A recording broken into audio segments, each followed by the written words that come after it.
안녕하세요. 정복과 아이에답 수업 나눔 교사 김한나입니다.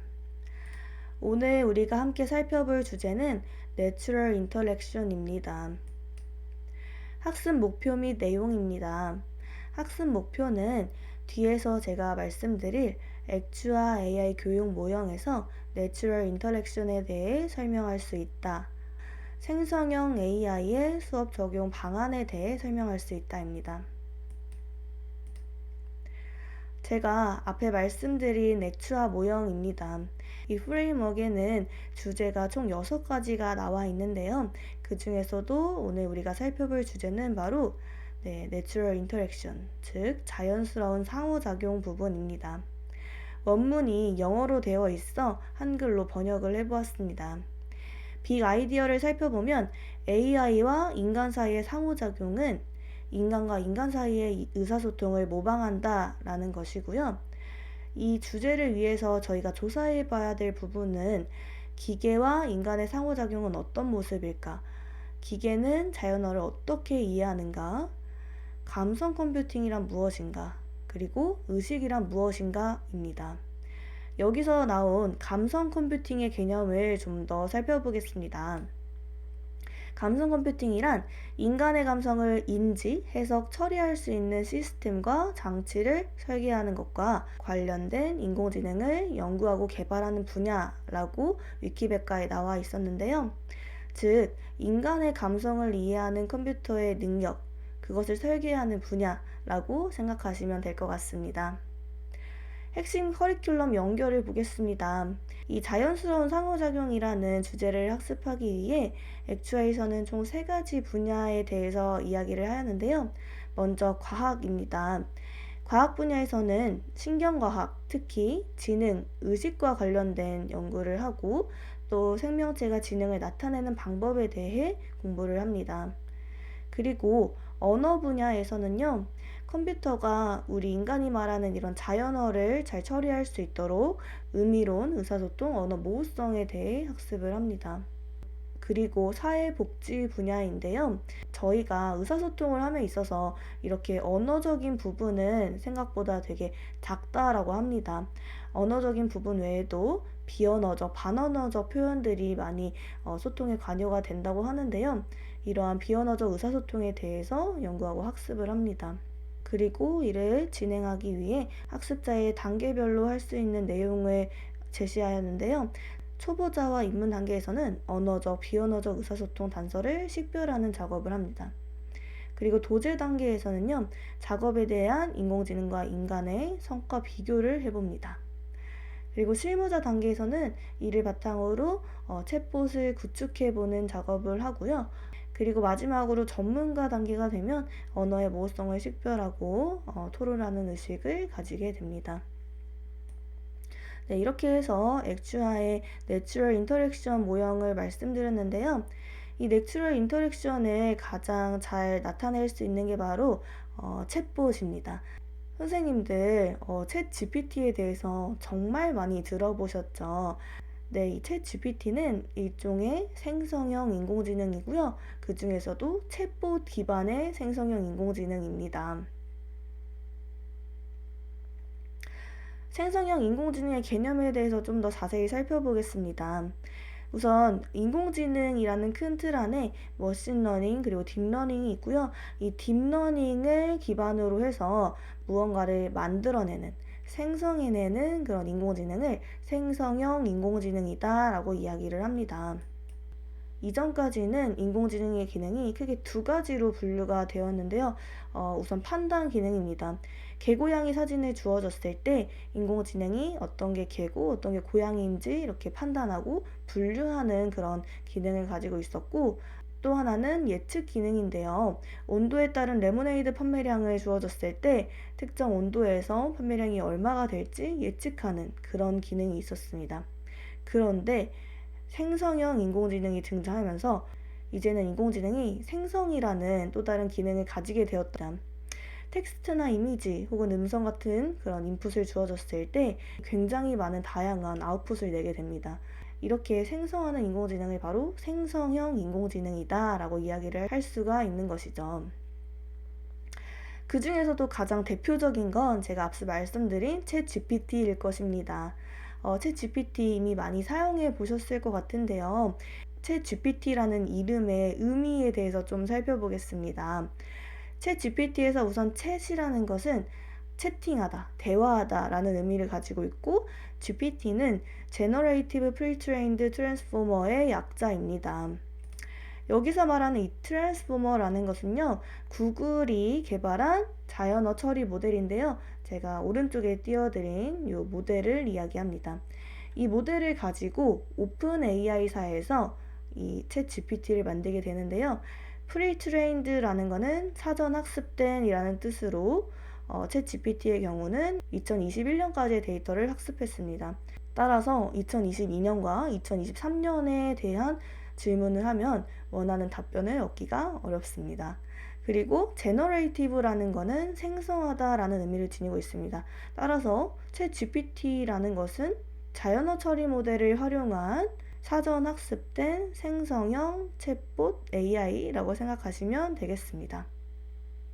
이 챗 GPT가 언제 나온지 다들 아시나요? 네, 맞습니다. 바로 2022년 11월 30일에 등장을 하였는데요. 이 GPT 기술은 사실 이때 처음 등장한 것은 아닙니다.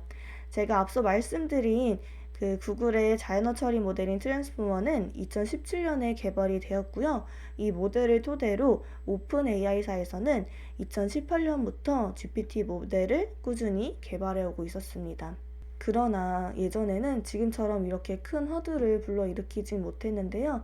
이 챗 GPT가 등장하고 나서부터는 인공지능의 또 하나의 판도가 바뀌었다라고 이야기할 수가 있을 것 같습니다. 챗 GPT는 단 5일 만에 100만 사용자를 돌파했다고 하는데요. 넷플릭스는 3.5년이 걸렸고 인스타그램은 2.5개월이 걸렸는데 챗 GPT는 무려 5일 만에 돌파를 했다고 합니다. 서점에 가면 챗 GPT 관련된 책이 정말 무수히 쏟아지고 있고, 또 챗 GPT 관련 오픈 채팅방도 정말 많습니다.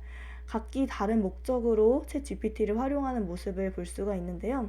챗 GPT뿐만 아니라 다양한 분야에서도 생성형 인공지능들이 있는데요. 이 부분에 대해서는 다음 차시에 좀 더 자세히 말씀을 드리고, 그 중에서도 챗봇 기반 생성형 AI의 3대장을 보면 오픈 AI사의 챗 GPT와 마이크로소프트의 빙챗, 그리고 구글의 바드가 있습니다.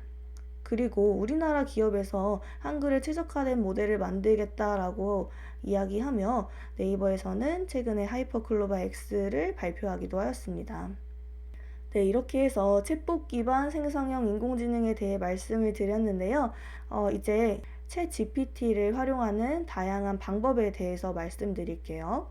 우선 챗 GPT의 장단점을 좀 살펴보자면, 챗 GPT는 이전에 사용자가 했던 말을 기억하고 계속해서 대화를 이어나갈 수가 있고, 또 사회 통념상 논란이 될 수 있는 부분에 대해서 답변을 거부합니다. 그리고 단점이 중요한데요. 구글 바드 같은 경우는 출처를 같이 제공해주고 있는데 챗 GPT는 출처를 제공하지 않아서 신뢰성 논란이 있고요. 할루시네이션 효과가 일어나게 됩니다. 그리고 2021년까지의 정보만 학습돼서 최신의 정보를 이야기할 수 없다는 점이 있고, 또 한글보다는 영어가 더 우수해서 좀 더 좋은 답변을 얻기 위해서는 번역을 해야 된다라는 그런 번거로움이 있습니다. 챗 GPT를 사용하는 방법에 대해 많이 아실 것 같은데요. 챗 GPT를 검색하셔서 들어가신 후에 로그인을 하시고 내가 원하는 질문을 하면 답변을 받을 수가 있습니다. 이를 통해 어떤 활동을 할 수 있는지 말씀드리겠습니다. 우선 시나리오를 작성해 줄 수 있어요. 제가 교사를 대상으로 한 챗 GPT 연수에서 사용할 2시간짜리 대본 작성해줘 라고 했더니 열심히 작성해주는 모습을 볼 수가 있고, 또 이 대본에 A, B 두 사람의 대담 형식으로 작성해줘 라고 해도 A, B를 나눠서 작성합니다. 학생 교육에서는 연극 대본을 짜서 연극을 하거나 또 웹툰 대본을 짜서 웹툰을 만드는 등의 교육을 할 수가 있습니다. 챗 GPT가 영어에 우수하다고 말씀드렸잖아요. 그래서 번역, 장문의 기능이 굉장히 뛰어납니다. 또 수학적인 부분도 어느 정도 해결을 할 수 있습니다. Y는 EX 그래프 그려줘 했을 때 그래프를 그려줄 수 있고, 또 코딩도 굉장히 잘하죠. 제가 1번부터 32번 중에 한 숫자를 뽑는 파이썬 코드를 작성해줘. 물론 챗 GPT한테 1번부터 32번 중에 한 숫자를 뽑아줘 라고 이야기할 수도 있겠지만 파이썬 코드를 원할 경우에 코드를 받을 수가 있고 이를 콜앱이나 주피터 노트북에 돌렸을 때 잘 돌아가는 모습을 확인할 수 있었습니다. 그리고 또 마케팅 분야에서도 많이 활용되고 있는데요.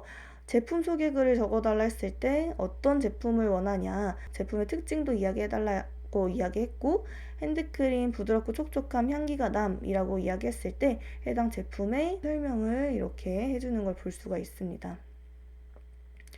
그리고 영화 추천도 받을 수가 있는데요. 다만 제가 앞서 말씀드린 것처럼 챗 GPT는 2021년까지의 정보만 가지고 있기 때문에 최신의 영화는 추천을 받기가 어렵습니다.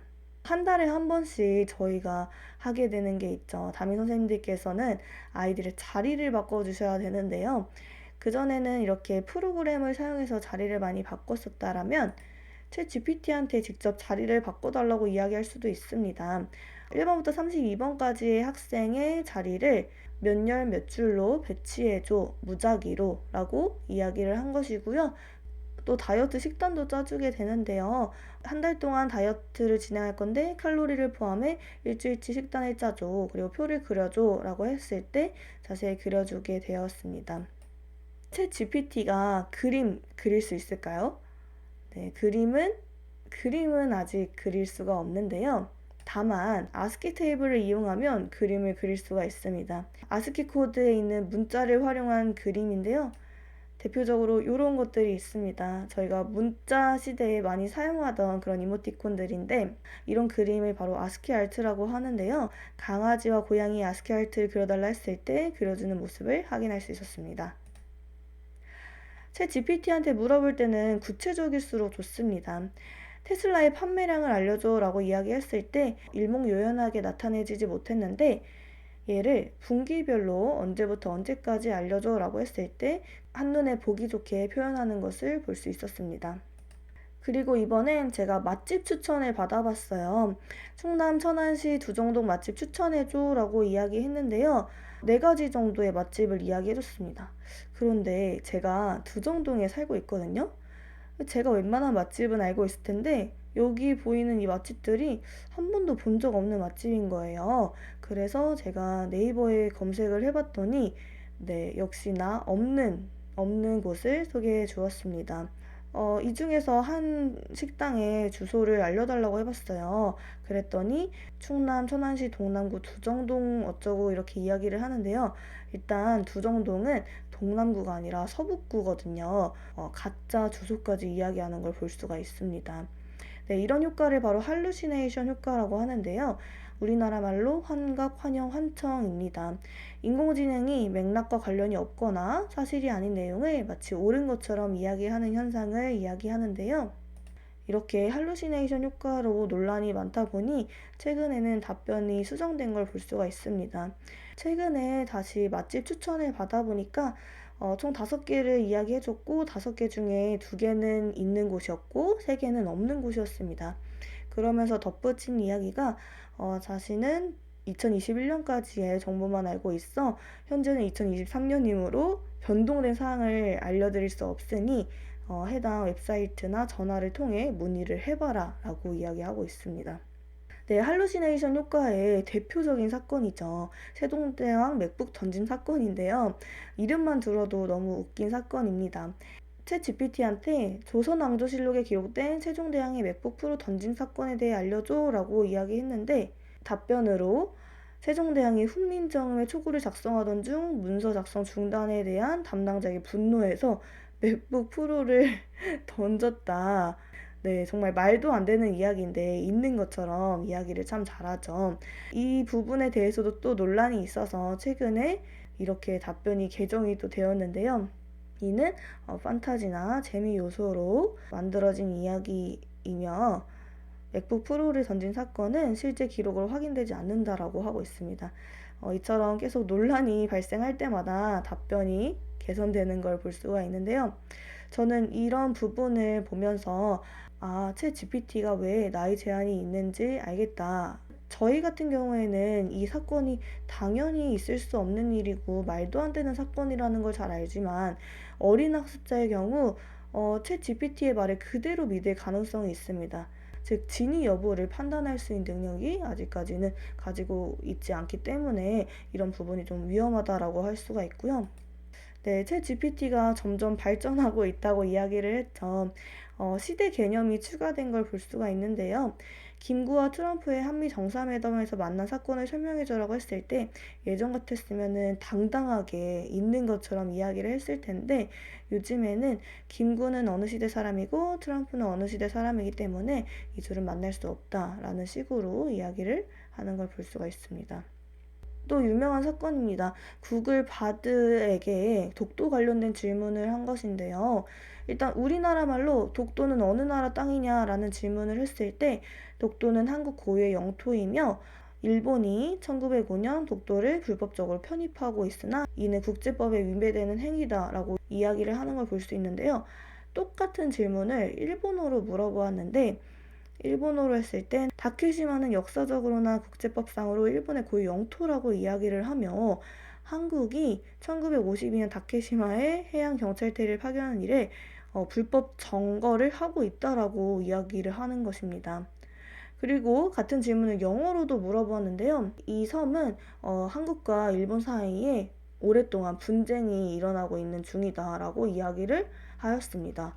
이 또한 한창 논란이 돼서 구글에서는 해당 답변을 또 수정하기도 하였습니다. 마지막으로 이제 챗 GPT의 확장성에 대해 말씀드리고 싶어요. 챗 GPT는 챗 GPT 자체의 기능뿐 아니라 외부적으로도 굉장히 많이 활용될 수가 있습니다.